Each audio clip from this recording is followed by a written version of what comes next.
찬양하시겠습니다.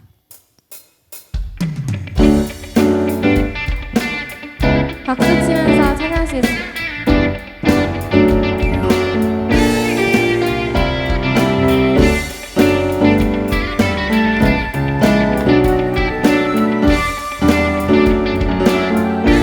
주와 같이 길 가는 것, 주와 같이 길 가는 것 즐거운 일아닐까.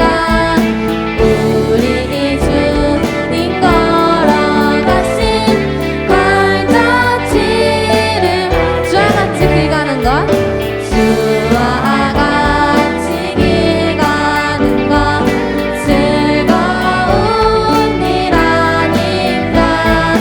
우리 주님 걸어가신 발자취를 한 걸음 한 걸음 한 걸음 주 예수와 함께 날마다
어린 양 찬양 할렐루야 찬양 할렐루야 찬양 할렐루야 승리한 어린 양 찬양 할렐루야 찬양 할렐루야 찬양 할렐루야 찬양 할렐루야 승리한 어린 양 찬양 할렐루야 찬양 할렐루야 찬양 할렐루야 승리한 어린 양 찬양 할렐루야 찬양 할렐루야 찬양 할렐루야 승리한 어린 양 찬양 할렐루야 찬양 할렐루야 찬양 할렐루야 승리한 어린 양 영원히 영광 받으신 영원히 높임 받으신 영원히 승리하신 주 사셨네 주 영원히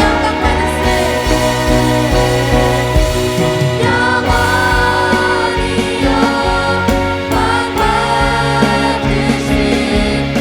영원히 높임 받으신 영원히 승리하신 주 사셨네 주 사셨네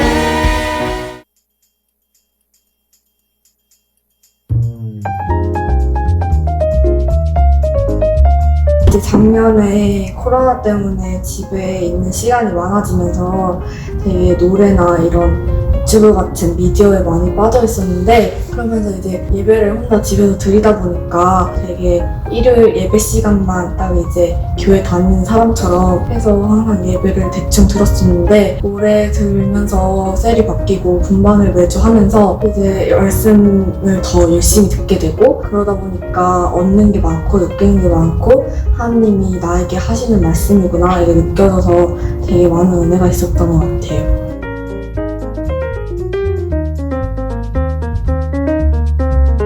그때 이제 혈루병 걸린 여인에 대한 말씀이었는데, 그 혈루병 걸린 여인이 치유받을 때 예수님 옆에 많이 있었던 그 무리처럼 내 안에 문제의식이 없고 믿음이 없었던 그 무리와 같다고 깨달아졌습니다. 그래서 그 말씀을 들으면서 제 안에 문제가 있다는 걸 알게 됐고, 점점 이제 말씀을 더 집중해서 듣다 보니까 하나님께서 미디어를 끊으라는 말씀과 마음을 주셔서 미디어를 끊게 됐습니다.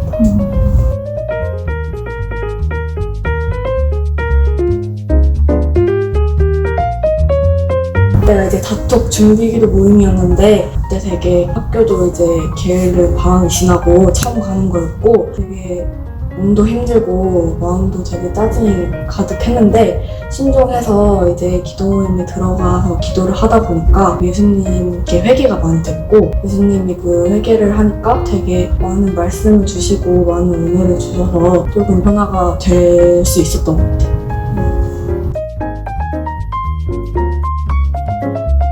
그렇게 기도했을 때 하나님이 이제 미디어를 끊으라는 마음과 감사하라는 마음도 주시고, 내가 살면서 이제 하나님을 미워하는 마음이 있었는데 그런 마음도 하나님에 대한 긍정적인 마음으로 바꾸라고 말씀해 주셨어요. 제가 이제 학교를 전학하면서 되게 친구 문제가 좀 많이 생겼었는데, 그런 문제를 겪으면서 내가 스스로 해결하려고 하다 보니까 되게 극복도 못하고 있었는데, 그렇게 내가 스스로 못했던 거를 하나님 탓으로 돌려서 하나님은 이것도 해결해주지 못하고 되게 나를 뭘로 보시는 거지? 약간 이런 생각이 있었는데, 그게 회개가 많이 됐어요. 그리고 또 기도를 많이 하면서 그런 부분이 회개가 되게 많이 됐어요.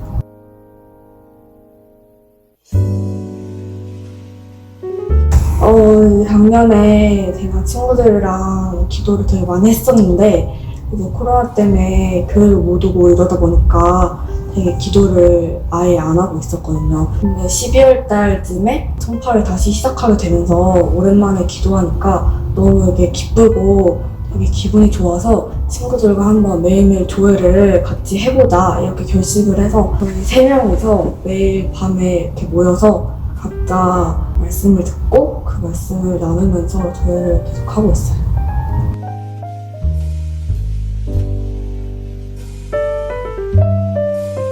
이제 계속 엄청 보던 미디어를 하루아침에 끊기가 되게 어렵잖아요. 그래서 열심히 끊고 있긴 한데 가끔씩 이제 하루에 갑자기 문득 너무 하고 싶다, 너무 미디어 보고 싶다 이런 생각이 들어요. 근데 그런 생각이 들을 때마다 이번만 조금 견디면 내가 더 말씀을 더 잘 받을 수 있고 하나님이 나에게 하시는 말씀을 더 잘 들을 수 있겠구나 이런 생각이 들어서 계속 참고 있어요.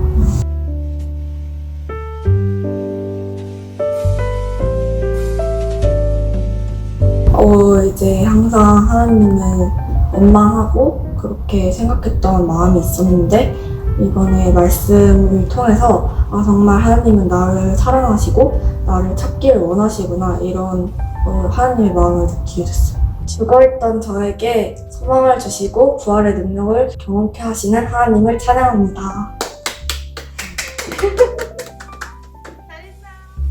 안녕하세요. 예수세자팀 오셀 이성아입니다.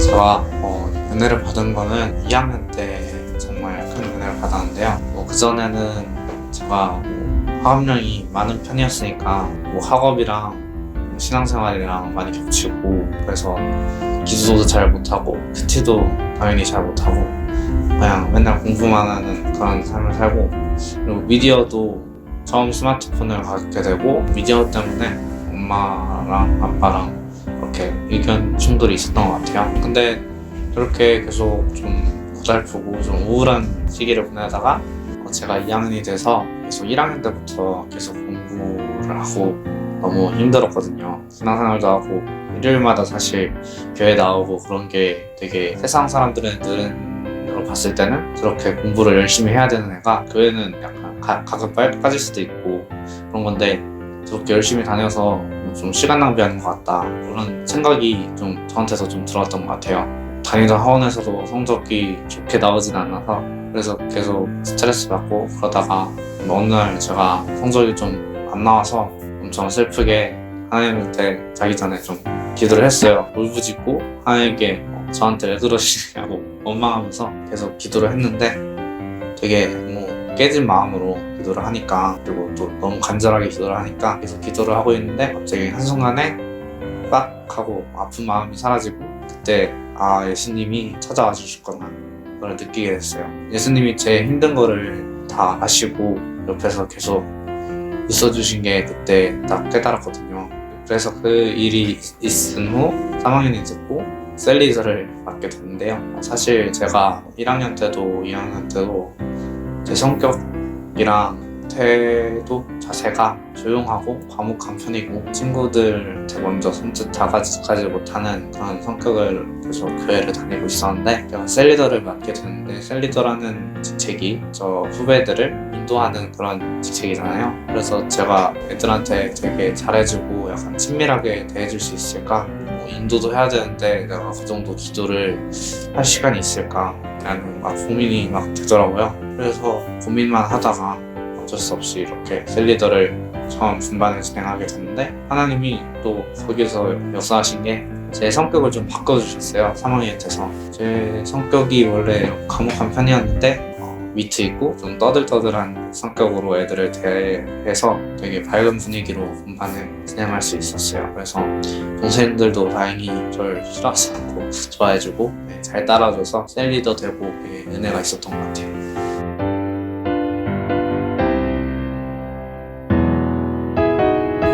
제가 사실 미디어를 남들보다 정말 안 하고 그런 편이지만 저도 미디어의 의욕도 있고 공부하면서 저도 노래들을 들을 때도 있고 가요는 그냥 듣는 편이에요. 그래서 저도 처음에는 중학교 1학년 때 스마트폰도 있고 노트북도 있고 이렇게 미디어를 접하고 게임을 접할 수 있는 그런 매체가 되게 많은 거예요. 그래서 저도 처음에는 저도 하고 싶고 친구들이 막 게임 얘기만 하고 또 게임을 안 하면 이야기를 같이 할 수 없을 것 같고 그러니까 저도 좀 불안하고 그리고 게임은 재밌으니까 하고 싶은 마음에 좀 부모님하고 의견충돌이 많았어요.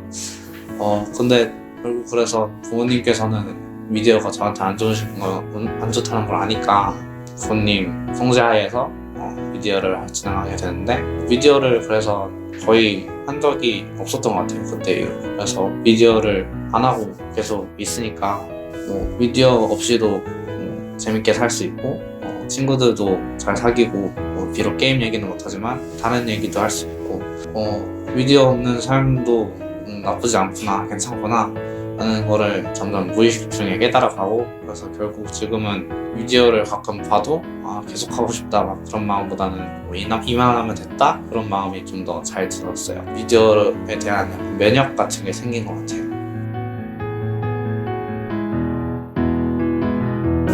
어머니 아는 지인분이 어머니한테 그런 질문을 하셨어요. 지인분도 이제 아들이 있는데 그분도 아들이 미디어를 하고 이런 거를 끊게 하고 싶은데 아들이 친구들한테 보다가 너무 외로워하고 그러면은 이게 어떻게 해야 되냐 하고 저희 어머니한테 질문하셨는데 그때 저희 어머니가 제가 끊게 된 과정 저한테 해주신 일 그런 거를 말씀드리면서 자연스럽게 하나님의 은사에 대해서 말씀하시게 되고 그걸 통해서 그 지인분을 약간 전도할 수 있는 그런 계기가 됐어요.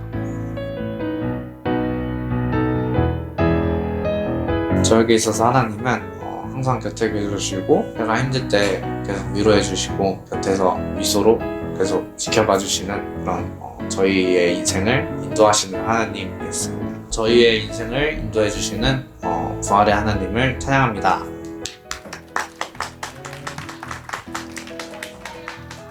오늘 말씀은 요한복음 20장 19절에서 29절 말씀입니다. 요한복음 20장 19절에서 29절 말씀.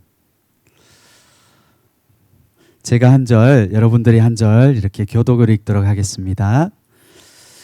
이날 곧 안식 후 첫날 저녁 때 제자들이 유대인들을 두려워하여 모인 곳의 문들을 닫았더니 예수께서 오사 가운데 서서 이르시되 너희에게 평강이 있을지어다.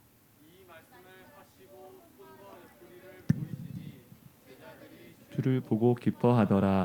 예수께서 또 이르시되 너희에게 평강이 있을지어다. 아버지께서 나를 보내신 것 같이 나도 너희를 보내노라. 이 말씀을 하시고 그들을 향하사 숨을 내쉬며 이르시되 성령을 받으라. 너희가 누구의 죄든지 사하면 사하여질 것이요 누구의 죄든지 그대로 두면 그대로 있으리라 하시니라. 12 제자 중에 하나로서 디두모라 불리는 도마는 예수께서 오셨을 때에 함께 있지 아니한지라. 다른 제자들이 그에게 이르되 우리가 주를 보았노라 하니 도마가 이르되 내가 그의 손에 못자국을 보며 내 손가락을 그 못자국에 넣으며 내 손을 그 옆구리에 넣어보지 않고는 믿지 아니하겠노라 하니라. 여드레를 지나서 제자들이 다시 집 안에 있을 때에 도마도 함께 있고 문들이 닫혔는데 예수께서 오사 가운데 서서 이르시되 너에게 평강이 있을지어다 하시고 도마에게 이르시되 내 손가락을 이리 내밀어 내 손을 보고 내 손을 내밀어 내 옆구리에 넣어보라. 그리하여 믿음 없는 자가 되지 말고 믿는 자가 되라.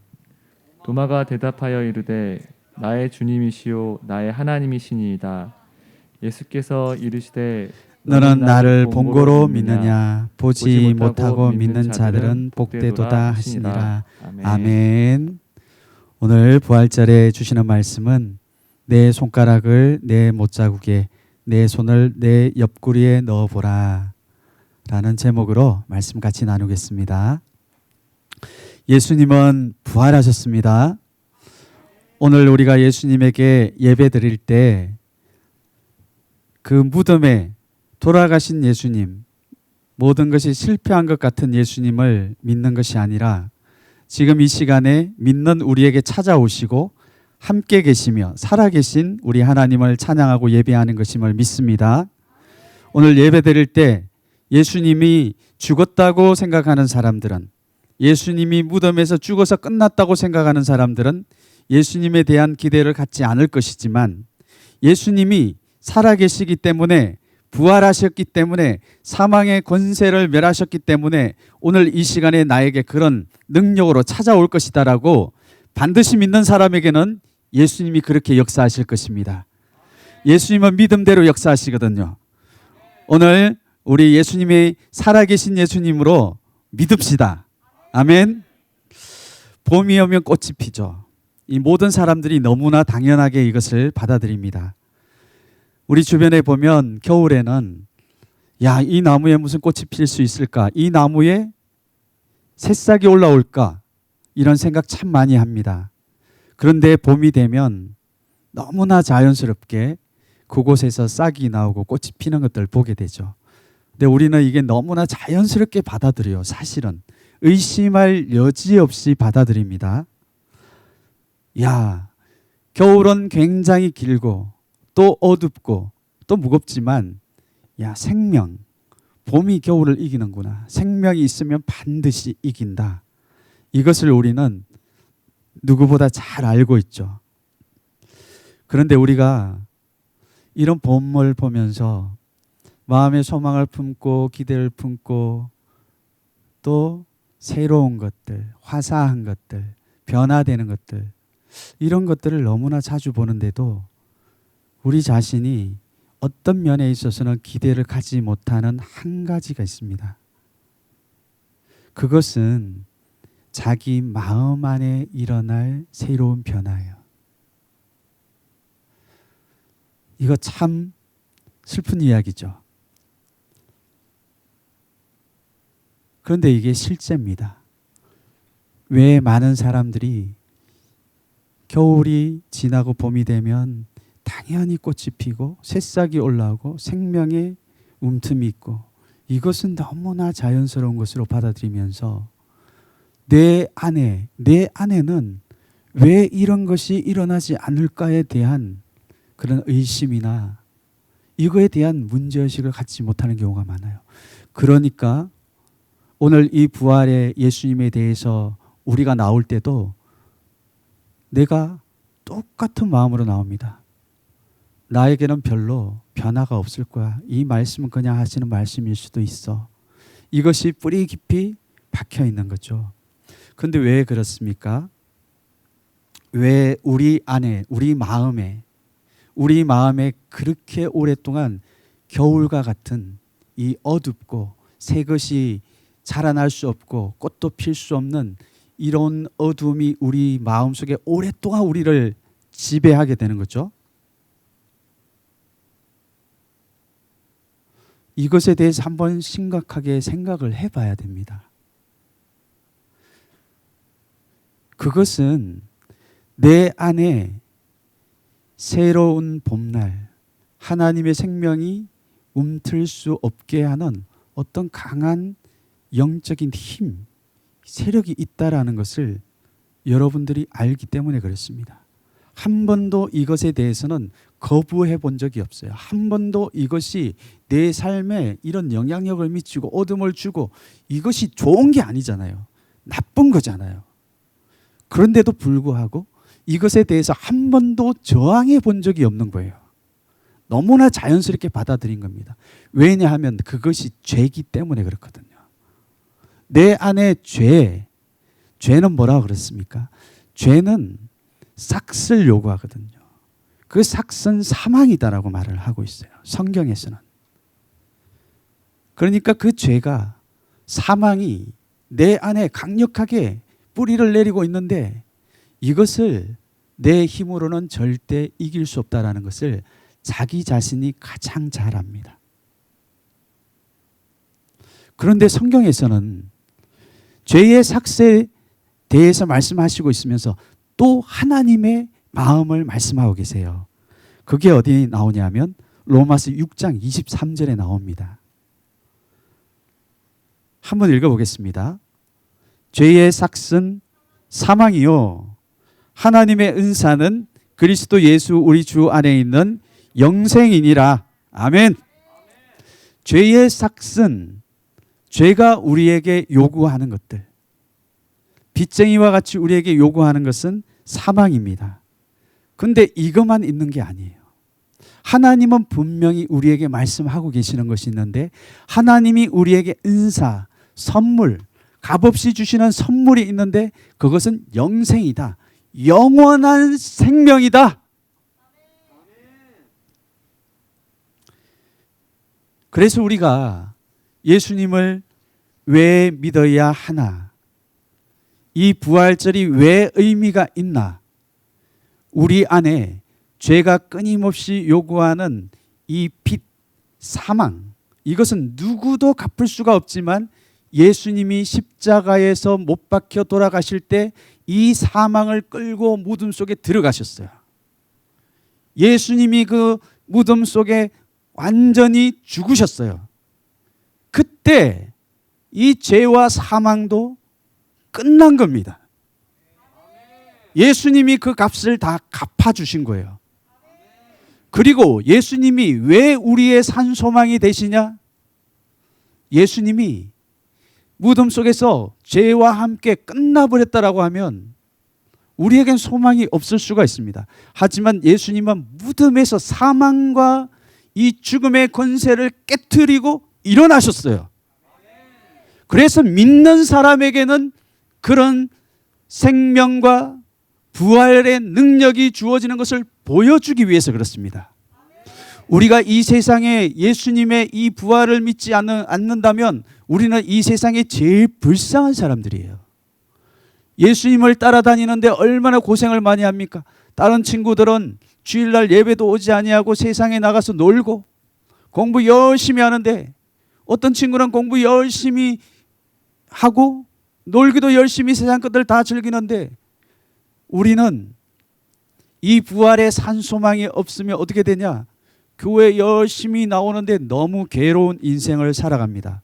근데 여러분 분명하게 알아야 될 것은, 오늘 말씀하는 예수님의 제자, 예수님을 믿는 사람에게는 이 세상에 사람들이 절대로 가질 수 없는 이 부활의 생명을 갖는다라는 것을 믿어야 되는 거예요. 이것이 다른 거예요. 세상에 아무리 멋진 것을 따라 살아간다고 할지라도 그것은 썩을 것들입니다. 결국에는 다 없어질 것들이에요.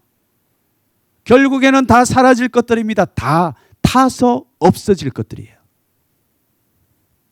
그런데 오직 예수 그리스도, 우리가 믿는 그 예수 그리스도를 믿는 그 사람 안에 있는 생명은 결코 없어지지 않는 거예요.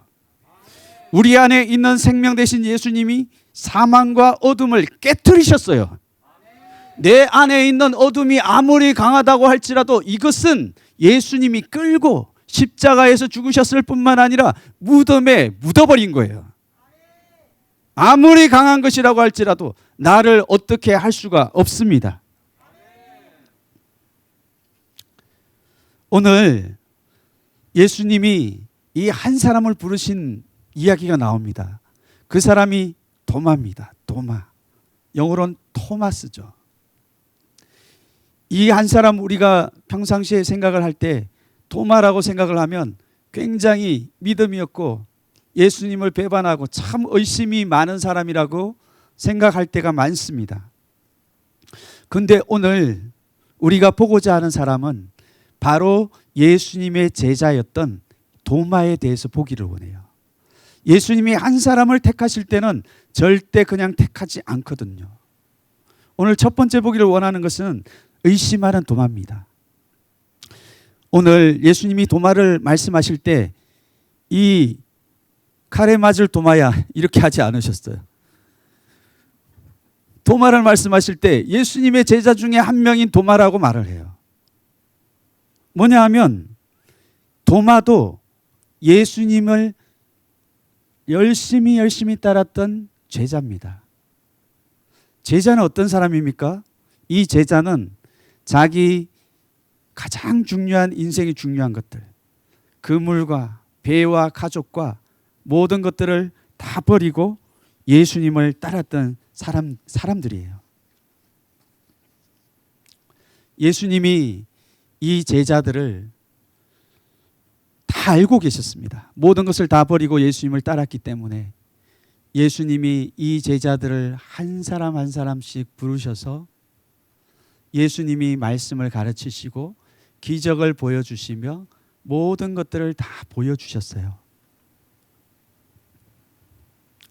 그러면 이 도마가 이런 예수님의 모든 것을 다 보았기 때문에 이 도마가 이런 십자가의 사건들을 만날 때 예수님을 믿음으로 따라야 되는 게 정상이잖아요. 그런데 오늘 잘 보면 이 도마가 예수님에게 전혀 다른 이야기를 합니다. 근데 도마가 왜 이 십자가 앞에서 예수님이 지금 나에게 부활하셨는데, 예수님이 지금 나에게 부활하셔서 나에게 생명을 보여주기 위해서 부활하셨는데도 도마는 왜 그것을 받아들이지 못했을까? 이것이 바로 우리의 모습인데요. 예수님이 평상시에 우리에게 이 말씀하시는 것들을 내가 그것을 듣지 못할 때는 정말 중요한 사건, 오늘 부활의 메시지, 부활의 사건과 같이 내가 반드시 그 이야기가 다른 사람의 이야기가 아니라 나에게 일어날 이야기로, 나에게 일어날 사건으로 예수님이 오셨는데도 그때 믿지 못합니다. 왜 그랬냐면 이 도마가 평상시에 예수님이 주시는 이 말씀을 듣지 못했기 때문에 그랬습니다. 오늘 예수님이 누가복음 16장 21절에서는 제자들에게 미리 예수님이 죽으실 것을 말씀하셨어요. 예수님이 다른 사람에게는 말을 하지 않았는데 이 제자들에게는 말씀을 하셨거든요. 나중에 내가 있잖아, 이 종교인들과 율법사들한테 내가 잡혀가지고 죽을 거다. 그런데 3일 만에 다시 일어날 거야. 이렇게 말했어요.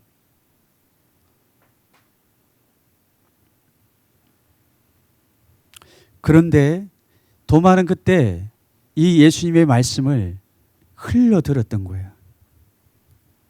가장 가까이서 예수님의 말씀을 들었지만 그 예수님의 말씀을 흘려듣자 예수님의 부활이 실제로 자기에게 일어났을 때 그때도 믿지 못하는 거예요. 부활은 이 땅에서 많은 사람들이 쉽게 경험하지 못하는 거예요. 사람의 생각으로는 그게 굉장히 불가능한 일이잖아요. 그러니까 도마 안에는 자기의 이 머릿속에 자기의 생각으로 이해가 되는 것들은 다 받아들이고 자기의 이성과 생각과 지식으로 이해되는 것은 다 받아들이는데 이해가 되지 않는 것은 절대로 받아들이지 않는 거예요. 이것이 도마 안에 있는 강력한 생각의 영적 진지입니다. 부활은 자기의 생각에 근거한 이론이나 또 지식이나 이런 논리로 절대로 이해가 되는 게 아니에요. 그것은 우리가 예수님을 사랑으로 믿을 때 우리 안에 실제로 믿어지는 겁니다. 하나님의 말씀을 사랑하는 마음으로 믿을 때 주어지는 것이 부활이에요. 이 도마가 항상 예수님에게 가까이 있으면서 도마는 예수님을 어떻게 봤냐 하면 그냥 한 사람으로 봤습니다. 아, 이 사람이 하나님이시라고 하면서도 그 마음속에는 하나님을 하나님으로 보지 못하는 거예요. 하나님이 분명히, 하나님이신 예수님이 분명히 말씀을 하셨는데 이 도마 안에는 자기의 견고한 생각의 진지가 있으니까 예수님이 말씀을 하셔도 못 받아들이는 거죠. 그러니까 결국에 예수님이 말씀하셔도 못 받아들입니다. 평상시에 예수님이 우리에게 말씀을 주시죠.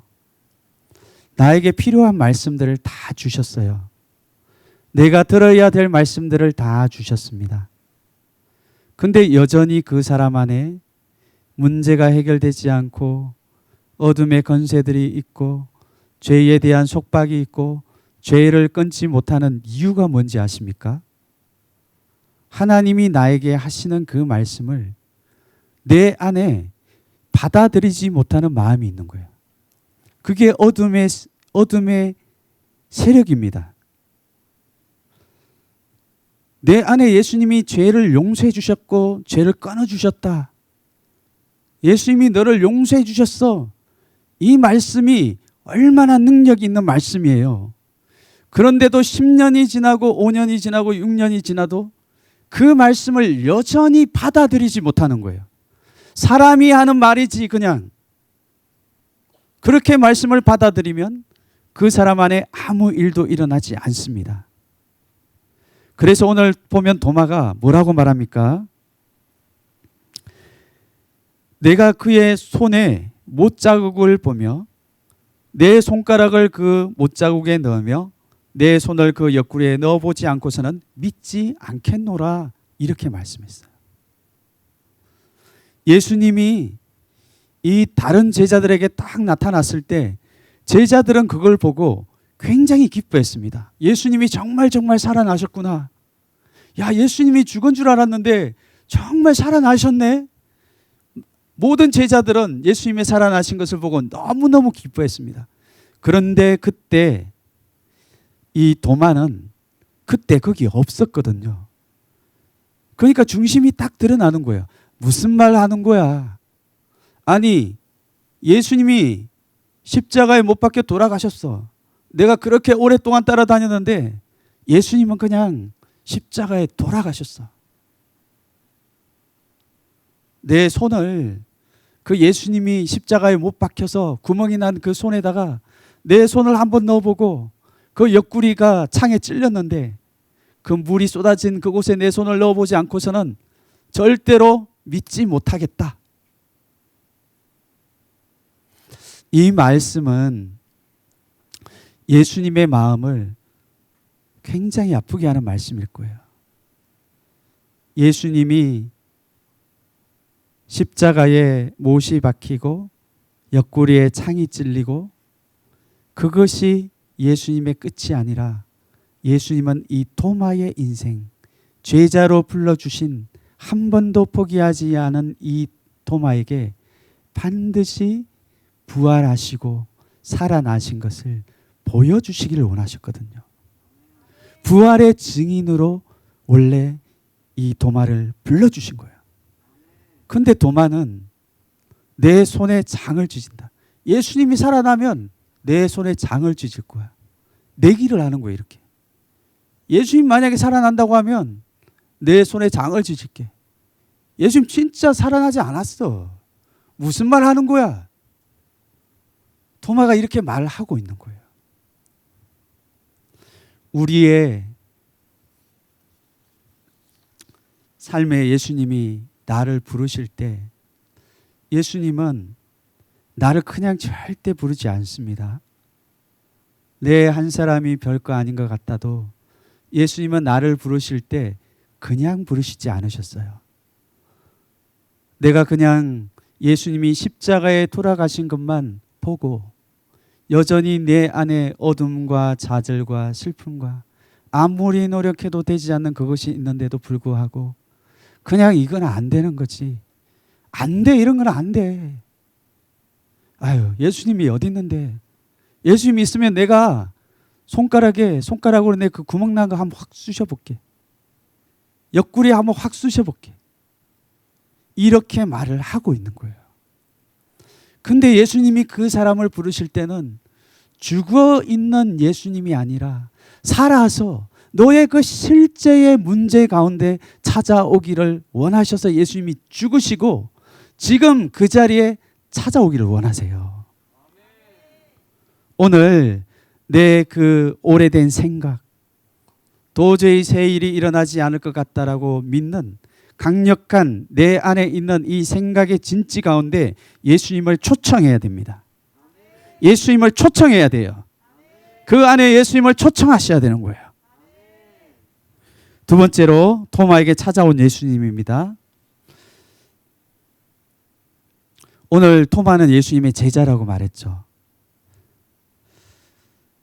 근데 제자들이 어떤 사람이냐면 그물과 본토와 친척과 모든 것들을 다 버리고 떠난 사람이에요. 여러분은 제자가 돼야 됩니다. 오늘 예수님이 말씀하고 있는 도마는 제자예요. 예수님이 이 세상을 떠났을 때, 살아났을 때 모든 사람들은 관심이 없었고 예수님은 그들에게 찾아가지 않으셨습니다.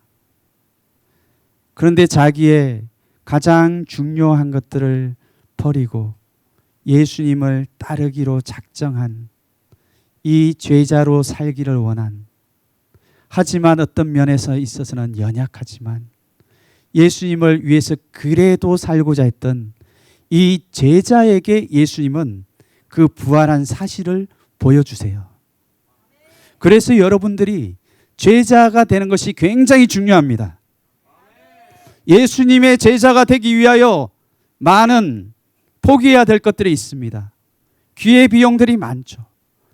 내가 세상에 다른 친구들처럼 소중한 것들, 재미있는 것들, 많은 것들을 포기해야 되는 것들이 있지만, 그때 예수님이 여러분들을 모르신 것 같지만 예수님은 그때 내 마음의 중심, 나를 제자로 삼으셨다라는 것을 믿으셔야 돼요. 그때 예수님은 내 이름을 기억하고 계시다는 것을 믿어야 됩니다. 그러면 예수님은 그냥 나를 부르실 뿐만 아니라 나에게 예수님의 살아계신 그 부활의 실제도 나타내기를 원하신다라는 것을 믿어야 돼요.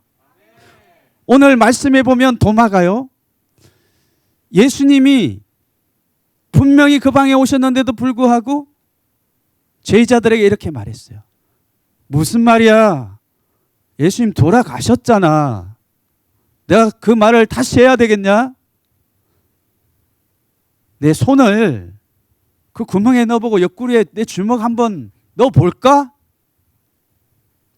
도마가 이렇게 말했습니다. 그러면 예수님이 오늘 보면요, 이 상황들을 다 알고 계세요. 다 알고 계세요. 다 듣고 계셨어요. 그러면 예수님이 그 이야기를 들었을 때, 그래 도마야, 너는 그렇게 생각하냐? 안녕? 예수님이 만약에 이 도마의 이런 모습을 보고 그냥 예수님이 승천하셨을 수도 있을 것입니다. 그냥 너 같은 사람에게는 그래 너 믿음대로 안 나타나도 된다 나는. 근데 오늘 예수님은 한 사람의 제자를 택하실 때 그 사람을 그냥 부르시지 않으셨다라는 것을 말씀하고 있는 거예요. 예수님이 한 사람을 택하실 때 그 사람이 연약하든 부족하든 악하든 독하든 예수님이 그것 때문에 그 사람을 부르신 게 아니에요. 예수님은 여전히 도마를 어떻게 생각하고 계시냐? 너가 비록 그럴지라도 너는 나의 부활의 증인으로 내가 불렀다. 그러니까 이 도마를 포기하지 않는 겁니다. 8일 후에 가만히 보니까 예수님이 갑자기 나타나셨어요.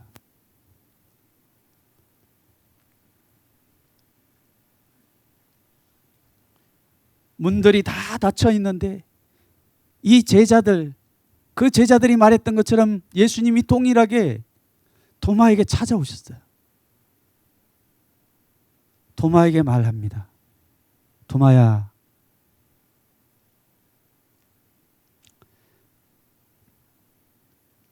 너가 내 이 십자가에 못 박힌 이 손에 내 손가락을 넣어보고 싶다고 했지. 내 옆구리에 내 손을 한번 넣어보고 싶다고 했지. 한번 여기 넣어봐라.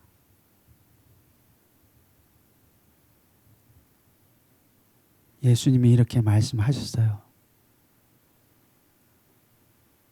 그리고 믿음 없는 사람이 되면 안 돼.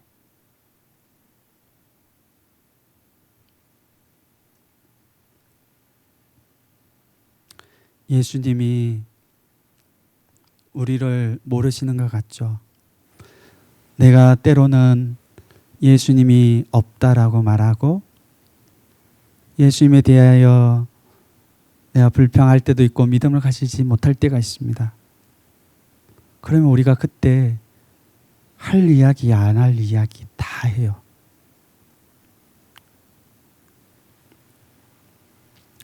근데 예수님은 도마의 모든 것을 알고 계세요. 예수님이 처음에 도마를 부를 때도 이렇게 할 줄 알고 있었어요.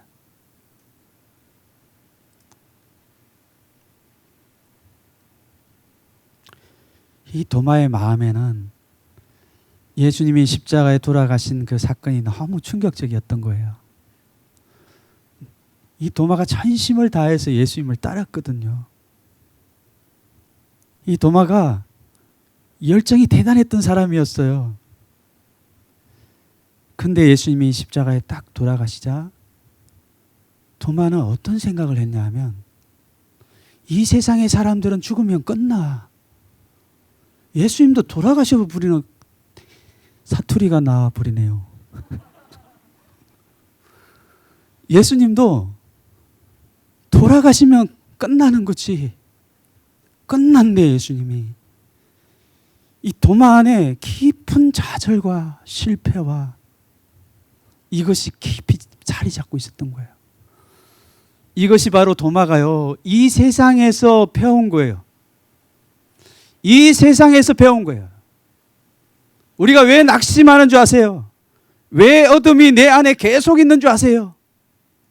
이 세상에 배운 것, 그것이 다기 때문에 그렇습니다. 이 세상에서 배운 것.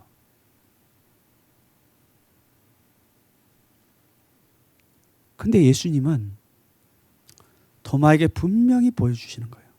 도마야, 내가 믿는 하나님, 너를 부르신 하나님은 돌아가심으로 끝난 하나님이 아니다.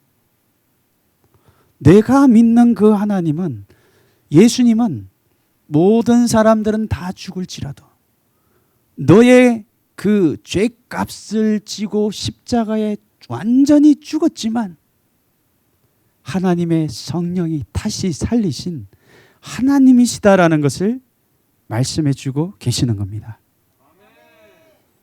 우리 하나님을 이런 하나님, 부활의 하나님으로 믿으시기 바랍니다.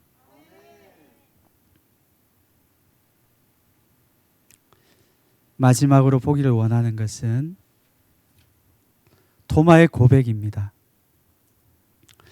예수님이 이 의심 많은 도마를 불렀던 이유를 우리는 오늘 이 말씀을 통해서 알 수 있어요. 도마가 예수님이 보실 때는 참 의심을 많이 품고 이 다른 제자에 비해서 확실히 무너지잖아요. 확실히 죄를 짓고 확실히 의심을 드러냅니다. 여러분들 중에도 그런 사람이 있을 거예요. 어떤 친구는 착해서 그런가요? 하면서 속으로는 아니지. 이런 친구도 있고, 어떤 친구는 그런 게 어디 있어요 진짜. 아버지나 믿으세요. 엄마가 믿는 것이 왜 내가 믿어야 되는데요. 이렇게 확실히 거절하는 친구도 있어요. 그러면서 자기는 생각할 거예요.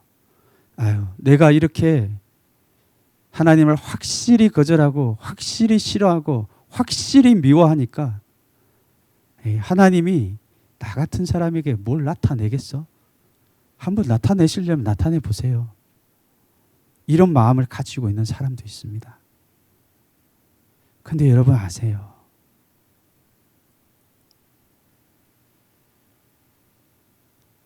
이 사람 도마, 예수님이 그렇게 뭔가를 많이 보여주시고 기적을 보여주시고 함께 하셨는데도 불구하고 십자가 앞에서는 확실히 거절하잖아요. 그러면 도마는 이런 자기에게 예수님이 절대 어떻게 하실 수 없다라고 생각했을 겁니다.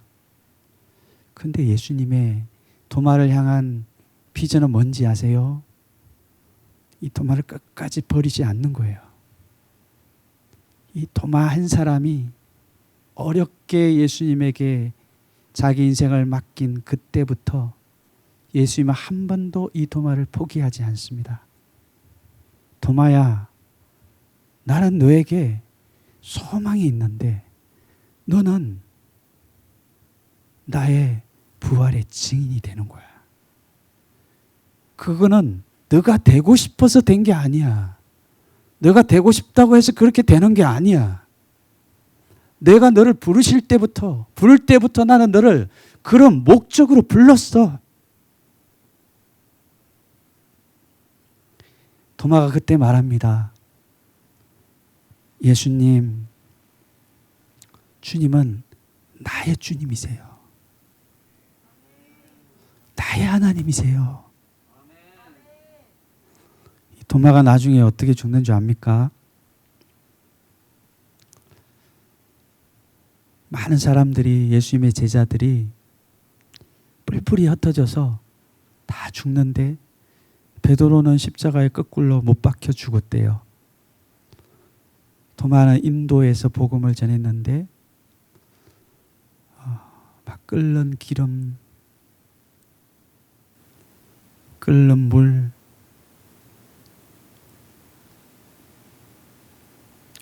도마는 그렇게 예수님이 사용하셨어요.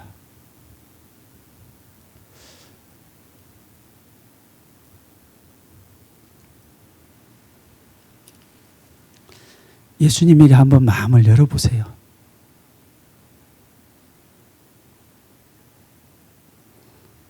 오랫동안 자기 자신에 대해서 항상 도마와 같이 의심하고 실패하고 내 안에 깊은 어둠이 있고 그런 사람이 부활절날 부활을 말을 해도 기쁘지 않습니다. 왜냐하면 하나님을 보지 못하기 때문에 그런 거예요. 예수님을 보지 못하기 때문에 그런 거예요.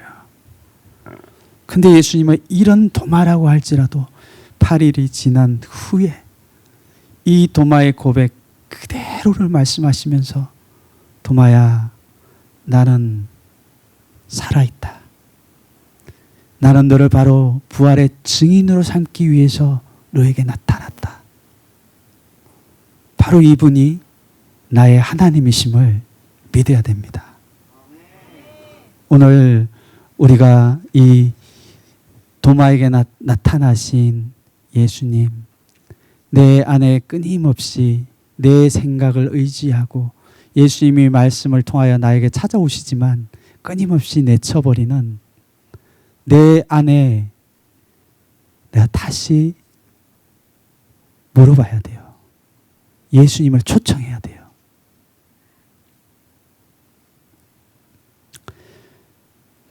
요한복음 11장 25절 26절에는 우리가 이런 말씀도 있습니다. 예수께서 이르시되 나는 부활이요 생명이니 나를 믿는 자는 죽어도 살겠다. 무릇 살아서 나를 믿는 자는 영원히 죽지 아니할 것이다. 내가 이것을 믿느냐? 우리가 이것을 믿습니다, 주님. 우리를 부르실 때 바로 이런 부활의 산소망을 위하여 부르신 것을 믿어야 됩니다. 오늘 이 시간에 우리가 일어나서 한번 기도하겠습니다.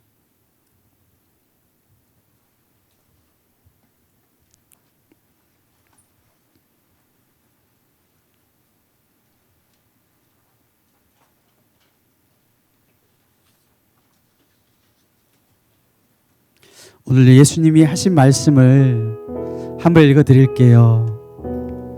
여러분 잠잠히 찬양을 해주시고 눈을 한번 감아 보세요.